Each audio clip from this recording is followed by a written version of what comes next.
जाहिर है ये एक बड़ा सवाल है और इन सब के बीच पेरिस में जो अलग अलग मुद्दों पर समझौते हो रहे हैं दोनों देशों के बीच वो शुरू हो चले। सबसे पहले आपको पेरिस लिए चलते हैं जहां पर प्रधानमंत्री मोदी के साथ फ्रांस के राष्ट्रपति ओलांदो मौजूद हैं और दोनों देशों के प्रतिनिधि जिन मुद्दों को लेकर समझौता कर रहे हैं वो आपके सामने स्क्रीन पर चल रहा है। इसके बाद साझा प्रेस कॉन्फ्रेंस या साझा बयान का इंतजार हर किसी को है कि वहां पर किन मुद्दों को लेकर दोनों देशों के बीच संबंधों की गाड़ी किस रूप में आगे बढ़ेगी। हमारे साथ दो खास मेहमान भी इन सब के बीच जुड़ चुके हैं। पुष्पेश पंत जी और राजीव डोगरा जी हमारे साथ जुड़ चुके हैं। एक सवाल पुष्पेश पंत जी हर जहन में होगा क्योंकि बार बार इसका जिक्र हो रहा है, मेक इन इंडिया के लिए जमीन चाहिए क्योंकि विदेशी कंपनियां आएंगी और विदेश में ये बात लगातार है। भारत को लेकर जो संकट है उनके सामने लाल फीताशाही का होगा या कहीं जो भी ब्यूरोक्रेटिक प्रॉब्लम्स हैं उसको लेकर होगा। यहाँ पर पॉलिटिकल पार्टीज भी उभार पर है। तालमेल कैसे बैठा पाएंगे इन स्थितियों में या बाहर जो मुश्किलात देखी जाती है भारत से बाहर भारत को लेकर उस पे क्या कोहरा छाट पाएंगे प्रधानमंत्री? पुष्पेश जी, मुझे लगता है कि चुनौती वास्तव में प्रधानमंत्री के सामने काफ़ी कठिन है। मुझे लगता है कि अब तक जो उनके राजनयिक की चमत्कारिक नाटकीय सफलताएं सामने देखने को आ रही थी, पहली बार उनको शायद कहीं गतिरोध का सामना करना पड़ सकता है क्योंकि विदेशों में भी ये समाचार भले ही उतनी सुर्खियों में न छाए हों जैसे हम प्रदेश में, मगर लोगों को इस बात का अनुमान होने लगा है कि भूमि अधिग्रहण के मामले में सरकार की आलोचना और सरकार की मुखालफत हो रही है। तो मुझे लगता है जो विदेशी कंपनियां यहाँ पूंजी लगाएंगी, यहाँ निवेश करेंगी या मेक इन इंडिया का आमंत्रण स्वीकार करेंगी, उनको दो बार ये सोचना पड़ेगा कि कितना उनकी पूंजी या निवेश निरापद है। तो मुझे लगता है प्रधानमंत्री के सामने इस बार ये चुनौती ज़्यादा विकट है कि वो स्पष्ट करें कि न केवल एक अध्यादेश से दूसरे अध्यादेश तक बल्कि निकट भविष्य में समस्या का समाधान वो ढूंढ पाएंगे। जैसा आपकी रिपोर्ट में कहा गया था कि यदि सर्वोच्च न्यायालय में भी मामला जाएगा तो न्यायिक फैसले तक फिर स्थगित एक तरह से ये पूरी परियोजना हो जाती है। तो कहीं ना कहीं प्रधानमंत्री को मेक इन इंडिया को भूमि ग्रहण से अधिग्रहण से अलग करके भी पेश करना होगा। हम ये जानकारी दे दें कि अलग अलग मुद्दों पर जो आप पेरिस की जो दृश्य भी स्क्रीन पर आप देख पा रहे हैं उसमें समझौते कई क्षेत्रों, खास तौर से उसमें स्मार्ट सिटी का जिक्र था, रेलवे को लेकर जिक्र है, उसमें इंफ्रास्ट्रक्चर को लेकर जिक्र है। लेकिन जिस दिशा में भारत और फ्रांस की नज़र है वो शायद लड़ाकू विमान राफेल को लेकर है कि समझौता उस दिशा में कैसे कब किस रूप में होता है। उस दिशा में जरूर है कि नया समझौता होना है और भारत लगभग 63 लड़ाकू विमानों को खरीदने का जिक्र भी हो रहा है। और जैतपुर का जो परमाणु संयंत्र है उसको लेकर चूंकि MOU पर साइन 2009 में ही हो चुका था, लेकिन बात अब आगे किस रूप में बढ़ेगी ये भी देखना है क्योंकि वह भी संयंत्र चालू करना है, 9900 मेगावाट का है। शहनवाज जी, लेकिन फिर वहीं पर सवाल आ रहा है, अमेरिका हो, ऑस्ट्रेलिया हो, जापान हो, हर जगह एक मैसेज है कि भारत में कंपनियां वहां की कैसे घुसे और मेक इन इंडिया की जरूरत है कि विदेशी कंपनियां आए भारत में, यहां पर प्रोडक्शन करे, भारत मेक इन इंडिया की दिशा में बढ़े। लेकिन फिर वही मुश्किल, जो मुश्किलात बाहर के देश देख पा रहे हैं, क्या प्राइम मिनिस्टर से दूर कर पा रहे हैं या कर पाएंगे?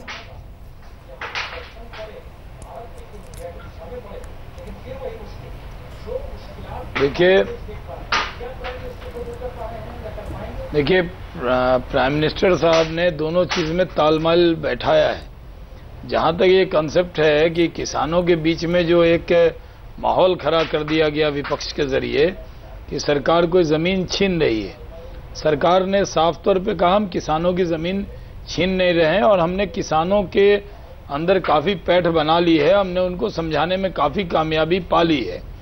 जहां तक मेक इन इंडिया कॉन्सेप्ट है उसी को तो प्रधानमंत्री बढ़ा रहे हैं और आज इसी को लेकर जैसा आपने जिक्र किया, चाहे वो उन्होंने जापान की यात्रा की हो, अमेरिका की हो या अभी जो उनकी यात्रा है उसमें रेल के प्रोजेक्ट और भी कई गंगा सफाई का मामला, ये सारी चीज़ें जुड़ी हुई हैं। और हमें लगता है कि प्रधानमंत्री देश के उस सपने को लेकर चल रहे हैं जिस सपने को देश के लोगों ने देखा और उसको वो पूरा करके दिखाएंगे। कमिटमेंट मजबूत है, इरादा मजबूत है और जब इरादा मजबूत होता है तो खुद राहें बनने लगती हैं। 2 बिलियन यूरो निवेश और करेगा फ्रांस, इसको लेकर बता दें। एक सवाल बार बार निकलता है इन सब के बीच पुष्पेश पंत जी, क्योंकि हम ये आंकड़े देख रहे हैं कि फ्रांस की तकरीबन 750 सब्सिडीज कंपनी जो है भारत में अलग अलग जगहों पर है, दिल्ली में है, इवन नोएडा में है, बेंगलोर में है, चेन्नई में है, हैदराबाद में, तमाम जगहों पर है और तकरीबन 2.5 लाख से ज़्यादा कर्मचारी भी जुड़े हैं। लेकिन सवाल बार बार वहाँ पर आ रहा है कि एक ऊंची छलांग भारत विकास के क्षेत्र में कैसे लगा सकता है और जिसका जिक्र प्राइम मिनिस्टर बार बार करते हैं कि हमारी दृष्टि अंतर्राष्ट्रीय तौर पर भारत को एक ऐसे मार्केट के तौर पर भी खड़ा करने की है और प्रोडक्शन के लेवल पर भी खड़ा करने की है। इन दोनों परिस्थितियों में आप ये मानकर चल रहे हैं कि क्या वाकई भारत के प्रधानमंत्री जो लगातार दुनिया की यात्रा कर रहे हैं, उनको एक ताकतवर देश के प्रधानमंत्री के तौर पर तो देखा जा रहा है, लेकिन भारत एक ताकतवर उत्पादित करने वाला देश भी हो जाएगा, ये मान रहा है कोई? ये मैसेज है कहीं पर क्या? नहीं, देखिए, मुझे लगता है कि इन दोनों बातों में विरोधाभास नहीं है। अब भले ही दुनिया के दूसरे देश ये मानने को तैयार न हो कि भारत में वो मेक इन इंडिया कर सकते हैं, मगर जब तक प्रधानमंत्री मेक इन इंडिया के नाम पर निमंत्रण दे रहे हैं तो हर विदेशी ताकत को और कंपनी को ये लालच तो होगा ही कि इस बहाने ठकुर सुहाती सुनाते हुए भारत में अपने पेशकदमी कर सके, किसी न किसी तरह से प्रवेश कर सके। आपने फ्रांस का जिक्र किया, मुझे लगता है कि प्रधानमंत्री का कौशल इस बारे में तो मानना पड़ेगा कि उन्होंने एक पक्ष को दूसरे पक्ष से संतुलित करने की कोशिश की है। आपकी रिपोर्ट में अभी राफेल लड़ाकू विमानों का जिक्र किया गया था, तो आखिर भारत को ये लड़ाकू विमान बेचने के लिए अमेरिकी भी उद्यत हैं, जर्मनी वाले भी उद्यत हैं। हमें एक जानकारी पुष्पेश जी दे दें, इन सब में दो समझौते हुए हैं भारत और फ्रांस के बीच, जो खास तौर से उसमें 2 अरब यूरो का निवेश की बात है। दोनों देशों के बीच 17 छोटे बड़े तमाम समझौते हो रहे हैं, जिसको लेकर हस्ताक्षर इस बीच चल रहे हैं। दोनों देशों के नुमाइंदे वहां बैठे हुए हैं। 2 अरब यूरो का निवेश भारत में किया जाएगा। रेल क्षेत्र में दोनों देशों के बीच समझौते हुए हैं। दोनों देशों के बीच जो 17 समझौते हुए हैं उसमें खासतौर से इंफ्रास्ट्रक्चर, स्मार्ट सिटी और रेलवे का समझौता जो है, रेल ट्रांसपोर्ट का जो है, उससे जुड़ी हुई उन्नत टेक्नोलॉजी को लेकर समझौते हुए हैं। भारत को लेकर फ्रांस की रुचि खास तौर से इंफ्रास्ट्रक्चर के साथ साथ रिन्यूएबल एनर्जी को लेकर भी है, उसको लेकर भी समझौता किया गया है। इंफ्रास्ट्रक्चर के मद्देनजर 6 समझौते हुए हैं अलग अलग हिस्सों को लेकर, और ये जो 5 बरस के समझौतों का जिक्र हो रहा है, जिसका जिक्र हो रहा है कि 2 अरब निवेश किया जाएगा, वो इस बात का है। जी बताएं पुष्पेश जी, आप जिक्र कर रहे थे जिसका। नहीं, देखिए, इसमें आपने बड़ा रोचक आंकड़ा दिया है कि 2 अरब यूरो सुनने में बहुत बड़ा लगता है, मगर 5 साल में इसका निवेश किन किन क्षेत्रों में होगा ये सोचने लायक है। और इस हाथ दे और उस हाथ ले कितना होगा।